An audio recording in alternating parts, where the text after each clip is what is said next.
como o apóstolo Paulo, estabelecer um fundamento, né? Falando de uma base, porque eu sei que daqui para frente muita gente vai vir aqui e liberar muita coisa boa de Deus. Então, hoje eu queria me restringir aqui ao que é básico, amém? Se você deseja, de fato, abraçar a sua vocação e cumprir aquilo que tem a ver com a realidade que você veio a existir, né? Porque isso vai carregar a sua existência de significado.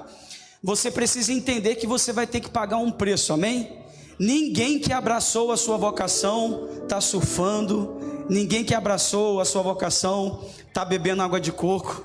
Ninguém que abraçou a sua vocação está na sombra com água fresca, amém, queridos? Então eu queria falar hoje um pouco sobre o preço que nós vamos ter que pagar abraçando a nossa vocação. Tem jovens aqui que creem que Deus tem vocação para você, para a sua vida? Levanta a sua mão e repita bem alto após a mim: eu sou um vocacionado. Repita após mim: Deus me chamou para fazer alguma coisa. Fala assim: e hoje Ele me trouxe aqui para entender que existe um preço a ser pago, mas no final vai valer a pena. Abra sua Bíblia comigo em Mateus capítulo 1, nós vamos ler a partir do versículo 18. Obrigado, meu amigo. Foi Deus quem te revelou isso. Mateus capítulo 1, a partir do versículo 18, nós vamos até o 25 e depois nós vamos ler Lucas 1, a partir do 26. Vou fazer uma leitura bem rápida para a gente ganhar tempo.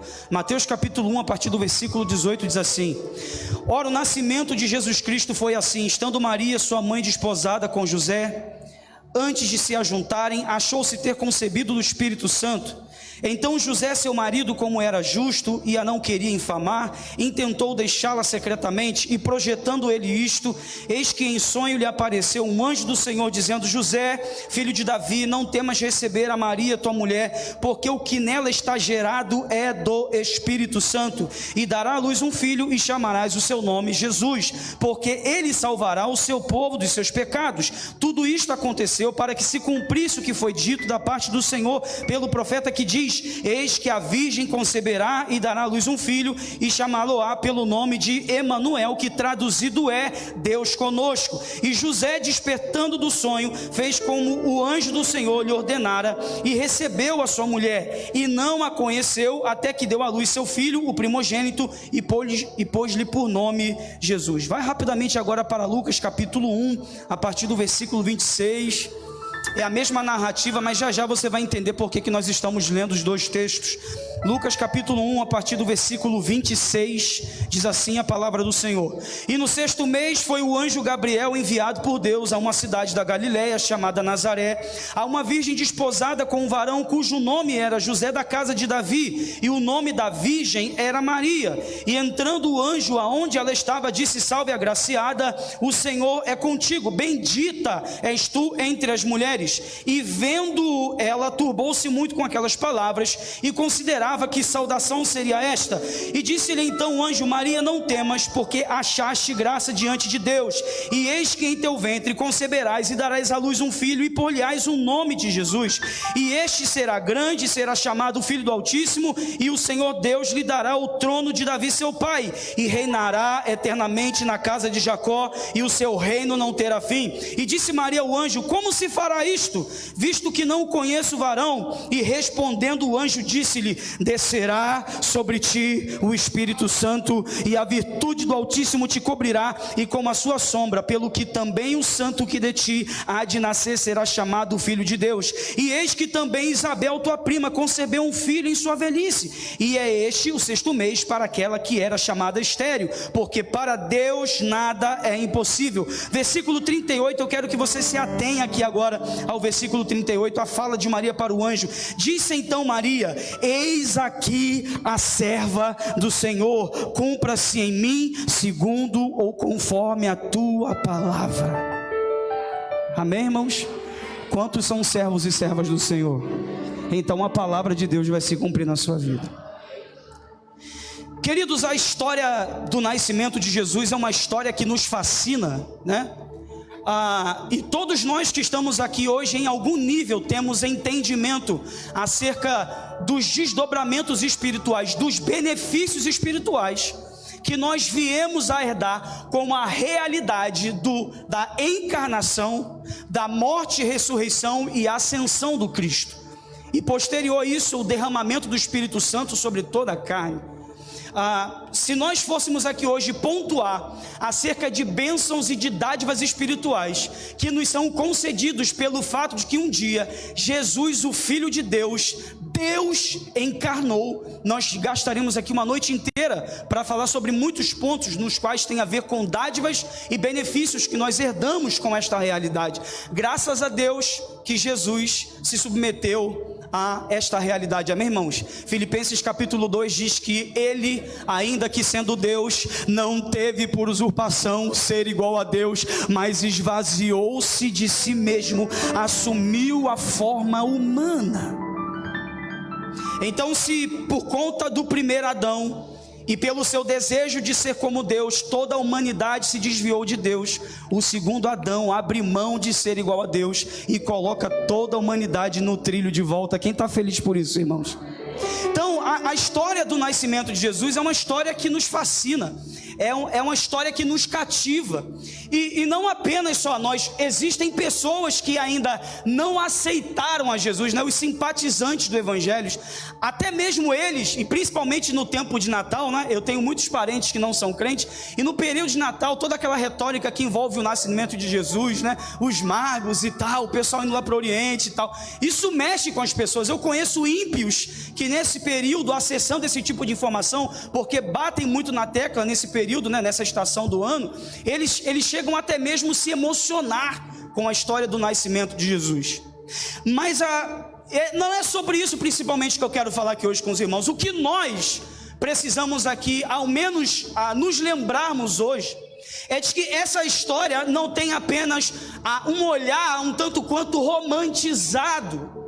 Quando nós olhamos para a história do nascimento de Jesus, a grande maioria de nós ainda tem um olhar muito romantizado acerca do nascimento de Jesus. Mas eu quero te dizer aqui hoje que para que Jesus venha a nascer, um casal precisa pagar um preço muito alto. Por que eu li os dois textos? O texto de Mateus e o texto de Lucas? Porque o evangelista Mateus, ele vai gastar tempo falando sobre como José se comporta diante dos fatos. O evangelista Lucas, ele vai dar ênfase na reação de Maria no que diz respeito aos fatos. E lendo Mateus e lendo Lucas, nós vamos perceber um pouco do comportamento de José diante dos fatos. E lendo o evangelho de Lucas, nós vamos perceber um pouco do comportamento de Maria diante dos fatos. A realidade ambos vão ter que pagar um preço muito alto. Quero começar com José, embora eu não queira falar tanto sobre ele aqui hoje, mas preste atenção, José é descendente de Davi, é José quem é descendente de Davi. José é um homem que guarda os preceitos, os juízos e os mandamentos de Deus, é alguém que dedica a devoção radical ao Senhor, é um homem íntegro diante de Deus. Então isso me leva a acreditar piamente na grande possibilidade que antes que José vai escolher alguém para assumir um compromisso no que diz relacionamento amoroso, primeiro ele vai constatar de que essa pessoa professa a mesma fé que ele, serve ao mesmo Deus que ele, ama ao mesmo Deus que ele. E abre parênteses, né? Juventude que está aqui hoje, antes de entrar para dentro de um relacionamento com alguém, constate se ele ama a Deus mais do que a você. Se ele não amar a Deus mais do que você, ele não serve para você. Amém? Se ele não vive uma vida íntegra diante do Senhor, a quem ele deve isso, radicalmente, ele não vai dedicar isso a você. Amém? Fecha parênteses, não é o assunto de hoje, né? Falar que nem o Grandé, deixar enganchado, né? Ele fala, vou deixar enganchado para uma próxima agenda. Estou aprendendo com ele. Então, José, irmãos, ele vai constatar uma série de coisas. Ele chega ao denominador comum de que Maria é alguém com quem ele pode assumir um compromisso. Amém ou não amém, irmãos? Agora você veja bem, a altura do campeonato, no texto de Mateus que nós lemos, José está aturdido. José está espantado. Por quê? Porque aquela menina que ele observou e que ele chegou ao denominador comum de que ela tinha fé em Deus como ele o tinha, de que ela guardava os mandamentos do Senhor como ele guardava, de que ela dedicava a Deus devoção radical como ele dedicava. Ele agora está ouvindo esta menina dizer para ele que está grávida. E o fruto que está no seu ventre não é resultado de coito com homem algum. Ela não se deitou com ninguém. Eu sei que você sabe, José não acreditou nessa história. Tanto é que, ainda que decidindo fazer isso de forma secreta, ele se aparta dela, porque José não absorve a ideia de que o que está gerado no ventre de Maria é obra do Espírito Santo, irmãos. Então José, ainda que momentaneamente, preste atenção, José vai ter que conviver e administrar frustrações, decepções. Mas eu observei tanto essa menina antes de entrar para dentro de um compromisso com ela. Eu tive certeza de que ela andava em santidade diante de Deus como eu andava, e agora ela apareceu grávida, ela se deitou com alguém. Como eu pude errar? Como foi que eu errei?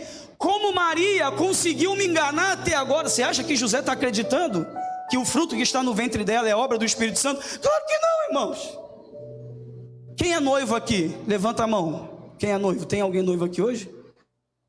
Quero profetizar que até o final do ano você vai noivar, amém, irmão? Aleluia, glória a Deus. Tem muitos casados aqui, né? Então vamos ao casado. Imagina a tua esposa chegar em casa, amor, senta aí no sofá, que eu quero te contar um trem, né? É assim que os mineiros falam, né? Quero te contar um negócio. Sabe o que é? É que eu tô grávida. O homem vai dar um pulo do sofá, irmão. Vai ter, dependendo do cara, vai ter um treco, né? Vai ser arrebatado na mesma hora. Que história é essa? Não, calma, amor. O que está aqui, ó, no meu ventre, não é resultado de ter me deitado com nenhum homem. Alô, por favor, né? Me poupe, mulher. Você imagina o homem ouvindo isso da esposa ou da noiva? Não, eu estou grávida, mas não me deitei com ninguém. Deixa eu te contar. É obra do Espírito Santo. Por favor. Então José teve que administrar frustrações, decepções, tristezas, angústias, e nós nem sabemos em que nível ele experimentou tudo isso. Preste atenção. Você pode estar num ambiente que temporalmente está provocando e promovendo dentro de você angústias, decepções e tristezas. Aguenta firme, porque a criança vai nascer. Eu não sei se alguém entendeu. O Espírito Santo está gerando algo poderoso. Amém?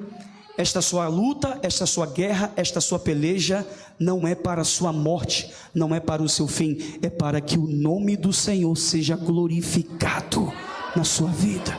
E eu vim aqui hoje para te dizer que o nome do Senhor será glorificado na sua vida. Todo homem que é chamado e vocacionado pelo Senhor vai ter que experimentar tristezas, vai ter que experimentar angústias, vai ter que experimentar frustrações. Qual o segredo? Fixe os seus olhos em Cristo Jesus. O apóstolo Paulo diz que aquilo que se vê é transitório, mas o que não se vê é eterno. Há uma herança eterna reservada para aqueles que permanecerem até o fim sem olhar para trás. Amém, irmãos? Olhem para quem está do céu, diga para ele, para ela: você vai permanecer até o fim sem olhar para trás. Fala assim para ele, para ela: você vai enfrentar angústias, tristezas e decepções, mas o projeto de Deus vai ser gerado. O projeto de Deus vai ser gerado. O projeto de Deus será gerado. Nós vamos cumprir a nossa vocação, irmãos. Mas eu quero ir para Maria, irmãos. Eu quero ir para Maria. Vamos lá para Lucas agora. Queridos, o negócio é tão punk, né? A linguagem do jovem. O negócio é tão hardcore, que em Lucas capítulo 1, versículo 29, o texto vai dizer que Maria está turbada com a fala do anjo. Você pode estar aqui hoje turbado com os acontecimentos à sua volta, e talvez você até os atribua ao próprio diabo. E eu vim aqui hoje para te dizer: se quem está no comando da sua vida é Deus, não há nada que aconteça na sua vida sem a permissão de Deus. O diabo não tem poder para manipular a sua vida. O diabo não tem autorização para manipular a sua vida. Mas em Lucas capítulo 1, versículo 29, o texto vai dizer que Maria está turbada com a fala do anjo. E certamente, irmãos, existem coisas que Deus sussurra aos nossos ouvidos. Existem coisas que o Espírito de Deus ministra no nosso espírito que nos deixam turbados. Eu não sei se já aconteceu com você, mas algumas vezes aconteceu comigo, do Espírito falar comigo: este é o caminho, esta é a forma, é desse jeito. E eu falei para Deus: Deus, como pode? Porque isso é uma afronta à lógica. Isso é uma afronta às minhas faculdades mentais. E é por isso que a vida com Deus implica fé. Porque quando a lógica não consegue alcançar, a fé nos permite acessar o mundo de Deus. E eu vim aqui hoje para te dizer que Deus vai encher o seu coração de fé, para que você possa acessar o mundo de Deus. O mundo de Deus é um tipo de mundo que transcende a lógica. Maria está turbada. E no versículo 34 de Lucas 1, ela vai questionar o anjo, ela vai dizer: como isto vai acontecer? Como isto se sucederá? Eu não me deitei com homem algum, eu não tive coito com nenhum homem, eu não me deitei com ninguém. Psst, olha para mim aqui rapidinho, olha aqui para mim. Muitos de nós ainda não experimentou o que Deus tem para nós, porque nós estamos achando que aquilo que Deus vai gerar através de nós vai acontecer, pastor, ali como resultado de network. Pegou aí? É o irmão que fala assim: eu preciso andar com Beltrano para chegar lá aonde eu tenho que chegar. Eu preciso andar com Beltrano para que eu consiga chegar lá aonde eu tenho que chegar. Mas se este lugar que você tem que chegar foi Deus quem te disse que você vai chegar, você não dependerá de homem nenhum para chegar lá. É obra do Espírito Santo. Quantos creem, recebe essa palavra? Levanta a tua mão bem alto e diga: eu creio na obra do Espírito Santo, e eu creio que eu vou chegar no lugar que Deus tem para mim, não como resultado de contato com nenhum homem, não como resultado de network, porque não são os homens que promovem, é Deus quem promove aqueles a quem Ele vocacionou, aqueles a quem Ele chamou. Então não tem pastor Abel, não tem pastor Eli, não tem pastor Melk, não tem isso, irmão. Se Deus te disse: eu vou te usar nesta área, mas o pastor fica me abafando. Deus me chamou para pregar, Ele não me dá oportunidade. Se Deus te chamou para pregar, Ele vai levantar uma plataforma para você pregar, nem que seja no deserto. Hein? Vai botar um púlpito lá. Você vai dizendo: tem ninguém aqui, mas eu te chamei para pregar aqui, João Batista.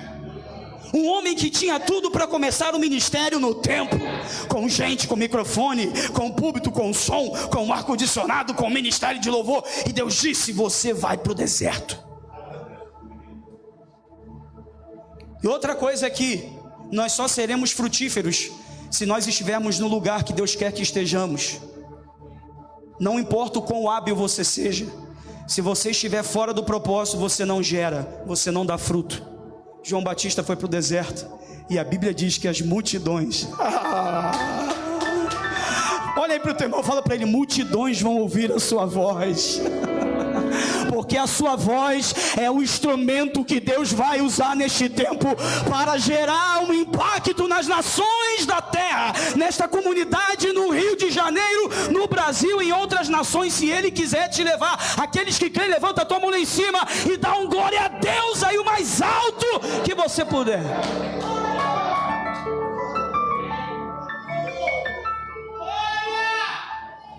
E eu sei que Deus está falando com gente aqui. Maria está perguntando: como é que isso vai acontecer? Maria está perguntando para o anjo: não me deitei com ninguém. Não vai acontecer como resultado de contato com homem algum. Maria, escuta, parece impossível, mas vai acontecer, é obra do Espírito Santo.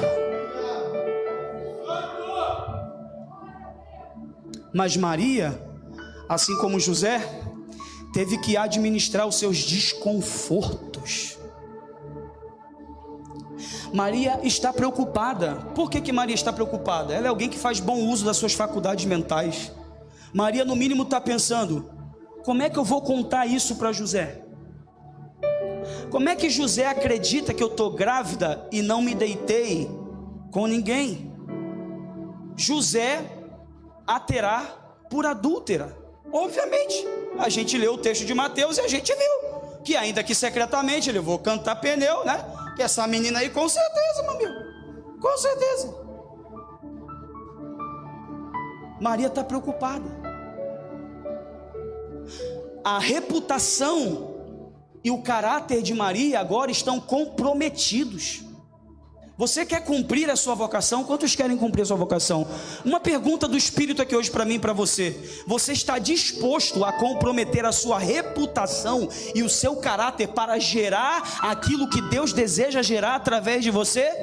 Essa pergunta é pertinente em um tempo em que a valoração da autoimagem é praticamente o culto de todos os povos. Nós estamos prestando culto à nossa própria imagem. Por anos nós criticamos os nossos irmãos católicos porque eles adoravam ídolos. E neste tempo muitos de nós têm sido o ídolo de si mesmo. Nós não adoramos imagens, mas nós adoramos a própria imagem. O que vão pensar de eu e você no lugar de Maria? Calma aí, Senhor. Aí não, parei. Ué, o que meu noivo vai pensar de mim? O que a sociedade, as pessoas que me conhecem vão pensar de mim, vão me ver grávida? José não se deitou comigo, ainda não estou casado. O que a sociedade vai pensar de mim? O que os homens vão pensar de mim? A reputação e o caráter de Maria estão comprometidos. E hoje aqui, tem gente que está aqui hoje, que está interrompendo os processos de Deus na sua vida, porque está muito preocupado com aquilo que os outros vão pensar. E eu vim aqui hoje para te dizer que enquanto você se mantiver cativo do pensamento dos outros, seu ministério não será destravado, você estará impossibilitado de cumprir a sua vocação. Mas eu quero orar nesta noite para que os anjos do Senhor, que são espíritos ministradores, eu creio que eles estão aqui, liberte você deste cativeiro. Porque um dos piores cativeiros que nós estamos experimentando neste tempo é a preocupação deliberada com aquilo que o outro vai pensar de mim. Quando na realidade eu não tinha que dar prioridade nem àquilo que eu mesmo penso acerca de mim. Porque o que a Bíblia diz é de que é Deus quem sabe os pensamentos que tem ao nosso respeito. São pensamentos de bem e não de mal, para nos dar o fim que nós desejamos.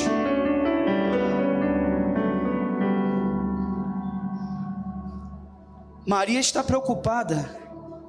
Reputação e caráter estão comprometidos. Mas preste atenção. Em Lucas capítulo 1, versículo 28, confere aí. O texto diz que quando o anjo aparece para ela, chama de quê, irmãos? Lucas 1, 28. O anjo a chamou de quê? Não, você está com fome? Vou perguntar de novo. O anjo a chamou de quê? O anjo a chamou de quê? Agraciada. Preste atenção. Você vai ficar com o que Deus disse ou com o que as pessoas podem vir a pensar ou estão pensando? Sabe por que Maria abraçou a missão e a sua vocação a de gerar Cristo? E eu vou concluir a mensagem dizendo que a nossa principal vocação tem a ver com gerar Cristo. Discipulado, irmãos, não é para formar líderes. Isso é um baita de um engano desse tempo. Discipulado é para formar Cristo. Filhinhos, por quem eu sinto dores de parto,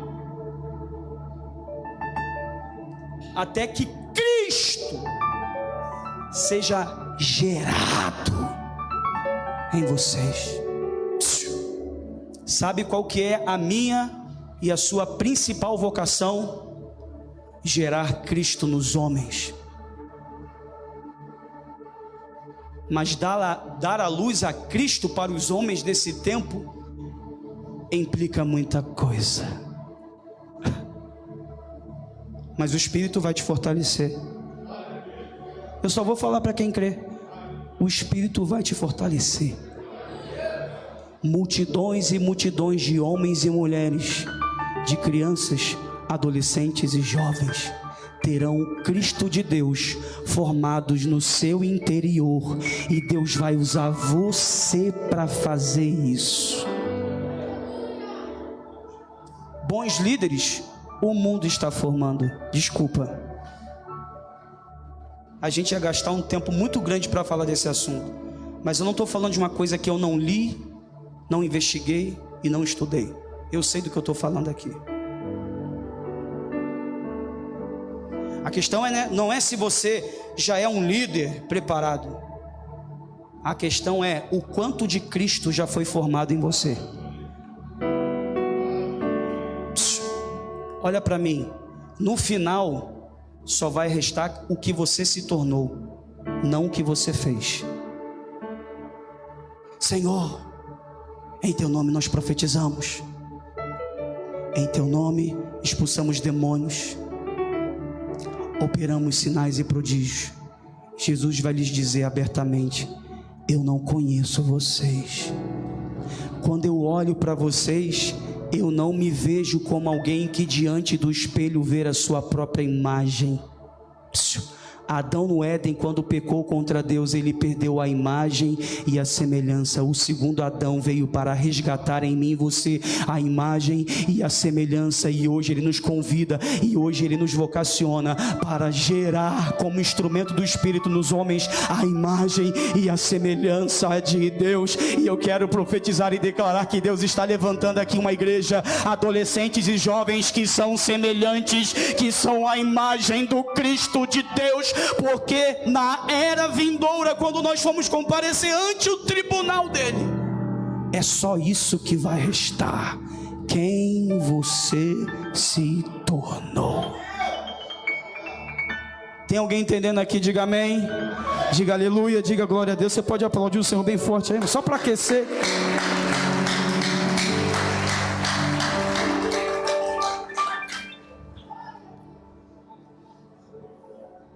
Maria está preocupada porque José vai abandoná-la. Ela acredita piamente. Ela acredita piamente nesta possibilidade de que José vai abandoná-la. Você está pronto para ter que conviver com o desprezo ou correr o risco de ser desprezado para cumprir a sua vocação? Porque hoje existem pessoas que, por medo de perder algumas amizades, existem pessoas que, por medo de se desvincular de alguns relacionamentos, estão enterrando a vocação de Deus. E eu vim aqui hoje para te dizer: desenterra a vocação. Não tenha medo do desprezo dos homens, não tenha medo de perder alguns laços,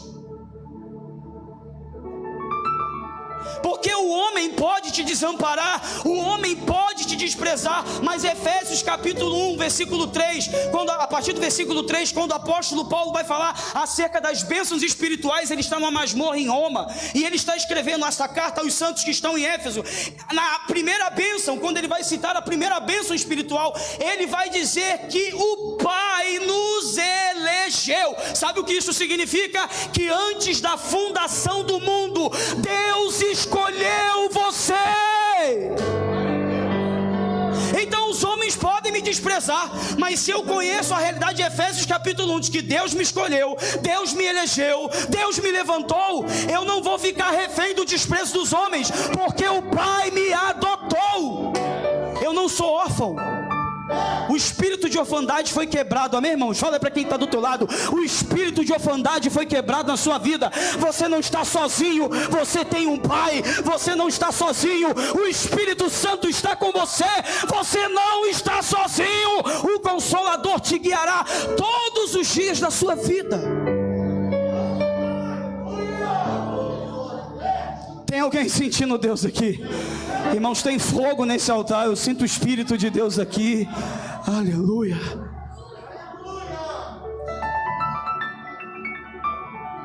Nós estamos interrompendo alguns processos de Deus na nossa vida, porque nós não estamos dispostos a perder algumas companhias.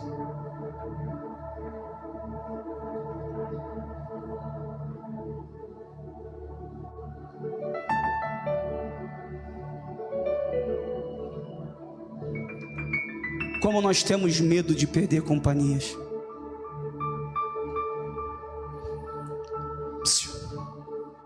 Tem gente sendo roubada da sua própria subjetividade, deixou de ser quem ele é, porque não quer perder algumas companhias. E é por isso que por muitas das vezes nós não assumimos o nosso lugar em Deus, porque se nós nos tornarmos quem Deus deseja que nos tornemos, nós vamos perder algumas companhias. Repito, o Espírito Santo estará com você todos os dias da sua vida. Você crê nisso? Diga amém. Mas não só isso. Eu disse que hoje é dar ênfase em Maria.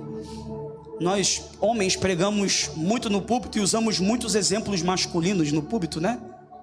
Mas eu quero citar Maria aqui hoje como referencial, porque tem mulher de Deus aqui, amém, irmãos? Aleluia!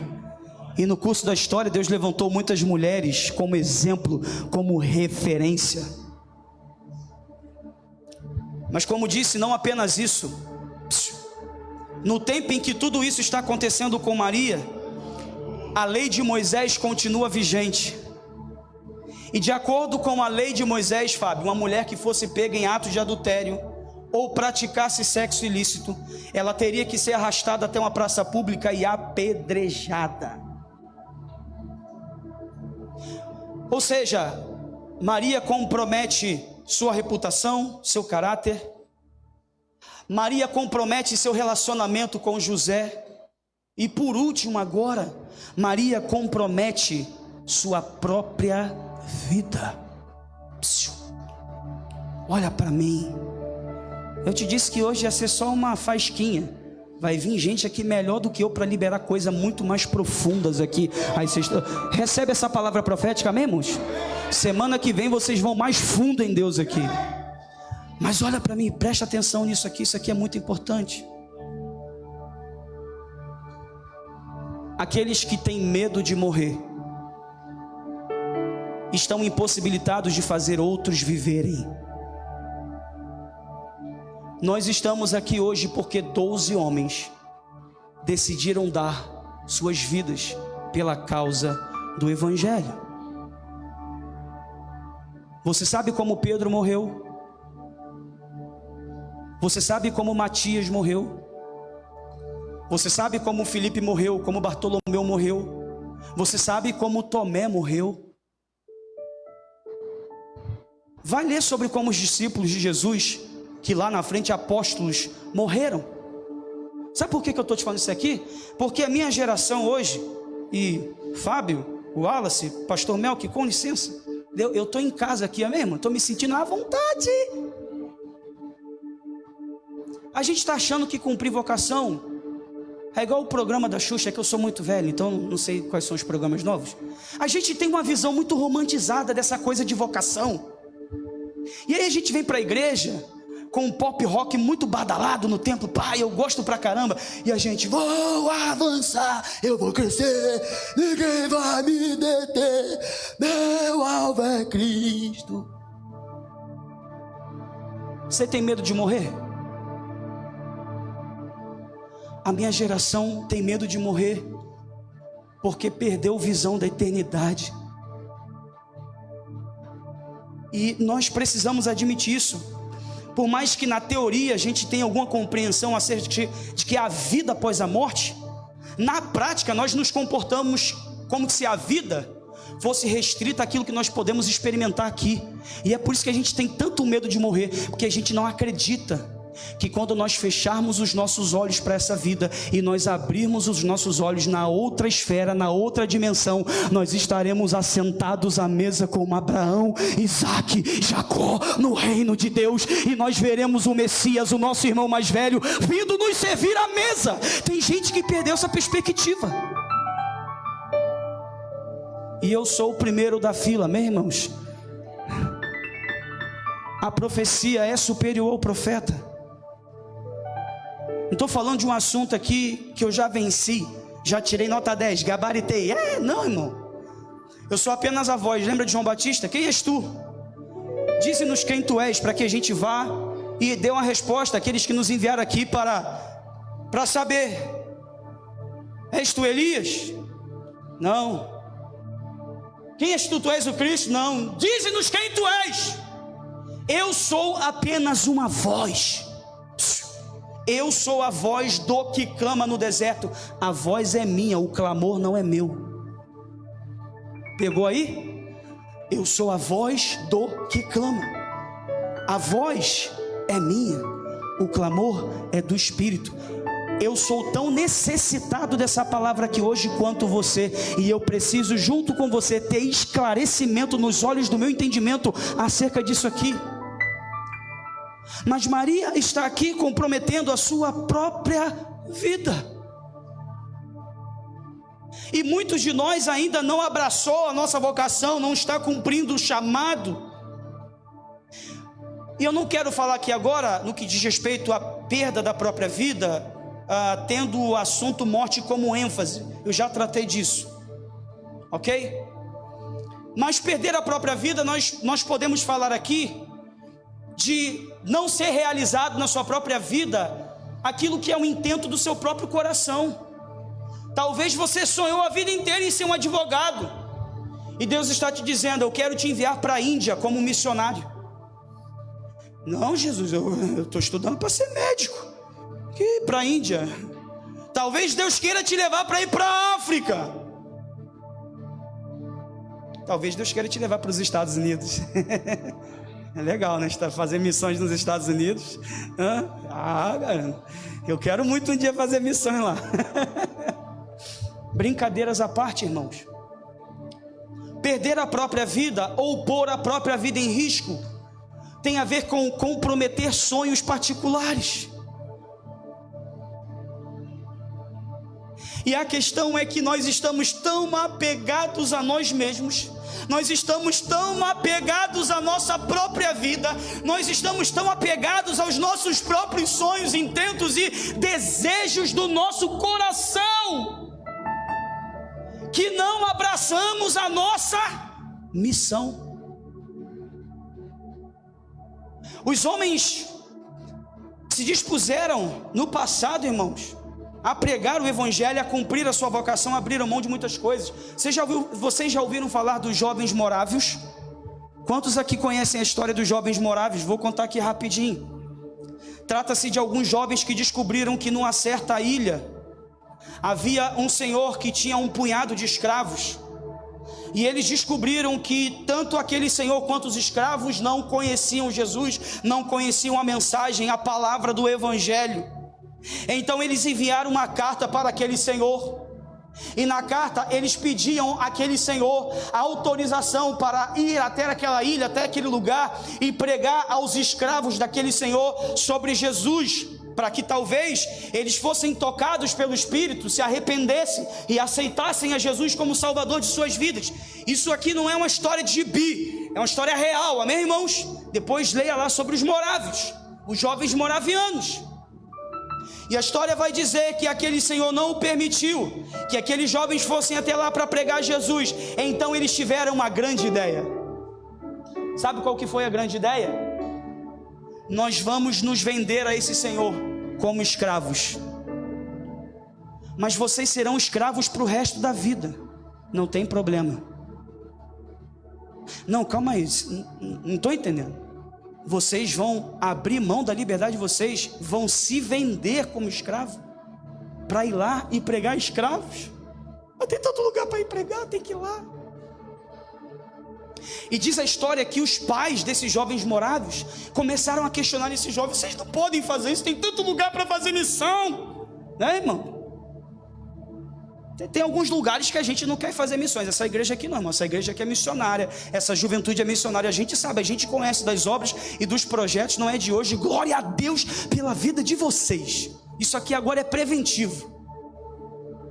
Mas quem está decidido a viver aquilo que Deus tem para a sua própria vida, não vai fazer escolhas. Vai compreender que Deus é soberano e vai entregar as escolhas de sua própria vida às mãos de Deus e vai confiar em Deus. Amém, irmãos? Quantos aqui confiam no Senhor e creem que no final vai dar tudo certo? Não importa para onde Deus te envie, não importa para onde Deus vai te mandar, no final vai dar tudo certo. Porque o Deus que te chama, o Deus que te vocaciona e o Deus que te envia é o Deus que te garante. Então, esses jovens se venderam como escravos. O Senhor manda o dinheiro para eles. Sabe o que eles fazem com o dinheiro? Eles compram as passagens de barco. O dinheiro que eles recebem por terem se vendido como escravo, eles compram as passagens de barco. E olhe para mim, passagem só de ida, não tem passagem de volta. E a história vai dizer, pastor Eli, que eles estão ali na areia, aonde o mar morre, com seus pais chorando e se abraçando. Os pais: vocês têm certeza que vocês vão fazer isso? Nunca mais a gente... Você imagina o pai e uma mãe olhando para um filho que se vendeu como escravo, que está indo embora e que não vai voltar nunca mais. Por que vocês fizeram? E essa era a pergunta, a retórica: por que vocês fizeram isso? Por que vocês fizeram isso?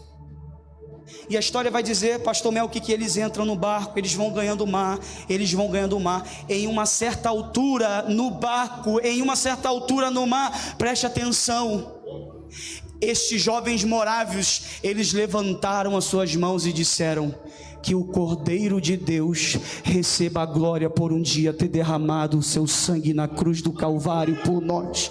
Que o Cordeiro de Deus receba a glória por um dia ter derramado o seu sangue na cruz do Calvário por nós. Entre linhas, sabe o que eles estão dizendo? Nós estamos dando a nossa vida por Ele, porque Ele primeiro deu a sua vida por nós. Quantos podem aplaudir o Cordeiro de Deus neste lugar? Nós vamos dar as nossas vidas para Ele, porque Ele primeiro deu a sua vida por nós.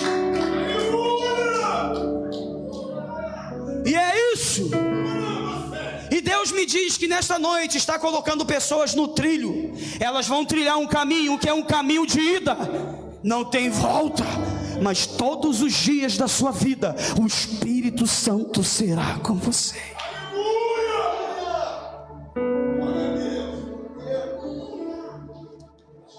Para encerrar aqui essa mensagem, porque eu quero orar com você. Vocês estão felizes, irmãos? Não, vou perguntar de novo. Quem está feliz aí, levanta a mão aí, dá um glória a Deus bem alto aí.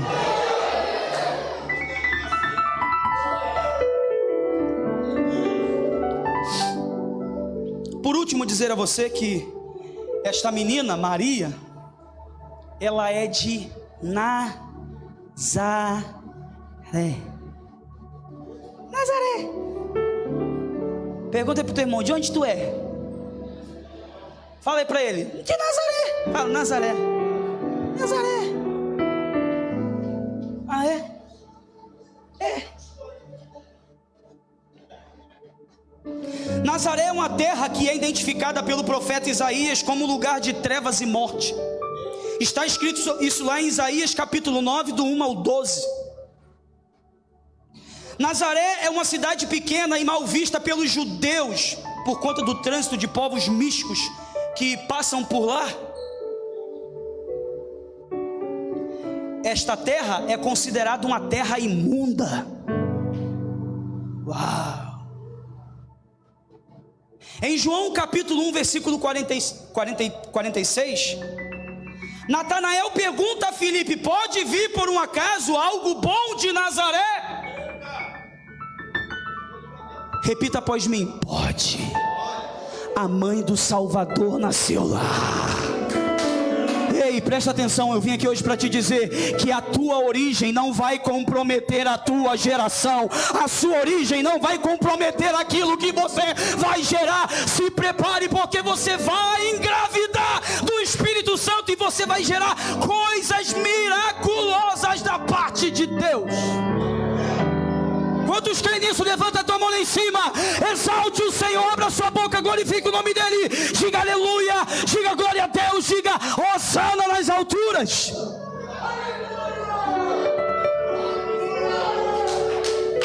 Ah, mas eu nasci e criei no complexo do Alemão. Como me tornar uma voz que vai impactar as nações da terra? Deus pode fazer isso.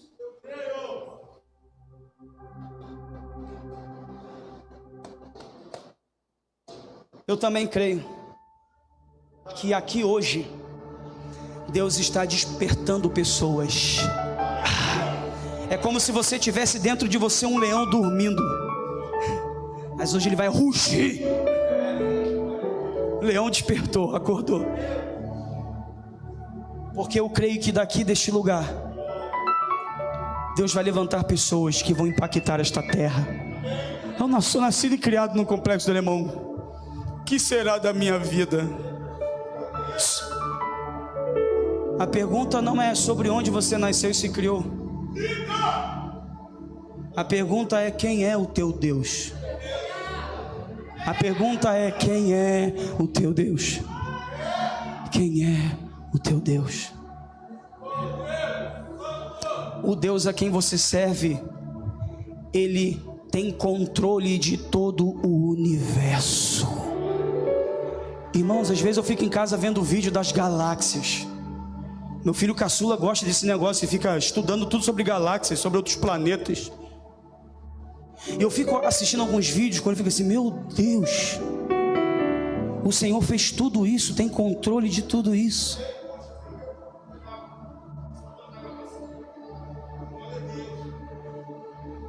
Ei, não se deprecie, não se menospreze, não se diminua. Você é filho de Deus. E na condição de filho de Deus, você tem acesso à mesa e a tudo que está na mesa que pertence a Deus. Porque os filhos comem do que está na mesa. Deus tem coisas grandes para essa juventude. Deus tem coisas grandes para esses adolescentes.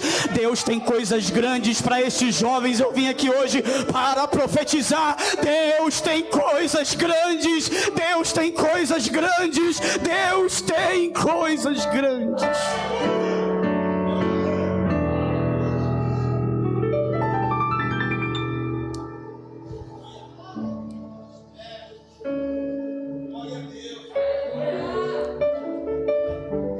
Por último, para os jovens e para os adolescentes, principalmente, para toda a igreja, mas principalmente para eles agora,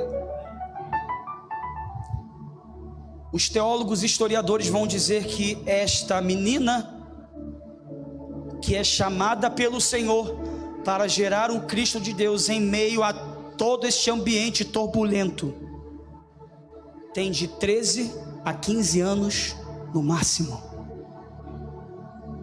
Tem noção do que é uma menina que varia entre 13 a 15 anos ter que suportar essa pressão? Vai suportar a pressão. Fique de pé.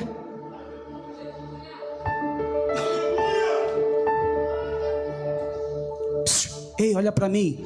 A pressão não vai sufocar a unção. Vou repetir isso para você. A pressão não vai ofuscar a unção. O Deus que chama é o Deus que derrama óleo. Maria perguntou para o anjo: como isto vai acontecer? Pergunte para mim, pastor Abel. Não, pergunte mais alto, pastor Abel. Como isto vai acontecer.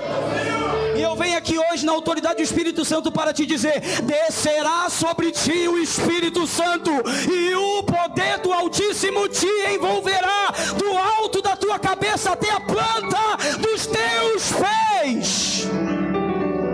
Pega suas mãos agora, por favor, no nome de Jesus. Eu quero orar com você, Pai. Eu quero orar, Pai, e te pedir para que o Senhor agora libere do teu Espírito sobre o teu povo, libere do teu Espírito sobre a tua igreja, libere do teu Espírito sobre os teus filhos, em nome de Jesus. Que eles sejam agora, exatamente agora, despertados no seu chamamento, despertados na sua vocação, que eles cumpram o bom propósito de Deus para as suas vidas, porque de acordo com Efésios capítulo 2, os versículos 8, 9 e 10, a tua palavra diz que o Senhor nos chamou para que andássemos nas boas obras que Ele preparou para nós antes da fundação do mundo. Nós queremos profetizar e declarar, Senhor, que o propósito na vida de cada irmão e de cada irmã vai carregar suas existências de significado, porque é o propósito de Deus para as nossas vidas que carrega a nossa vida aqui e a nossa existência aqui de significado. Um homem neste mundo, um homem nesta terra pode vir a possuir tudo, mas se ele não abraçar a missão para a qual Deus a designou, ele conviverá com um buraco na sua alma todos os dias da sua vida. Bem-aventurado é o homem que, assim como Paulo, sobe a cruz e diz: já estou crucificado com Cristo, não vivo mais eu, não mais a minha vontade, não mais os meus planos, não mais os meus sonhos, mas Cristo vive em mim, Cristo vive em mim, Cristo vive em mim. Porque quem está, Senhor, com suas mãos e pés pregados na cruz, não vai aonde quer ir e não faz aquilo que quer fazer. Seus pés e suas mãos estão pregados. Nós bendizemos o teu nome, Messias. Nós bendizemos o teu nome, Yeshua HaMashiach, Cristo, o Filho de Deus. Nós bendizemos o teu nome porque aqui hoje há irmãos e irmãs, jovens e adolescentes, que decidiram subir a cruz, que decidiram negar a si mesmos para cumprir a sua vocação. Nós te louvamos e te agradecemos e dizemos amém e amém. Se você crê nisso, aplauda o Senhor. Deus te abençoe. Aleluia.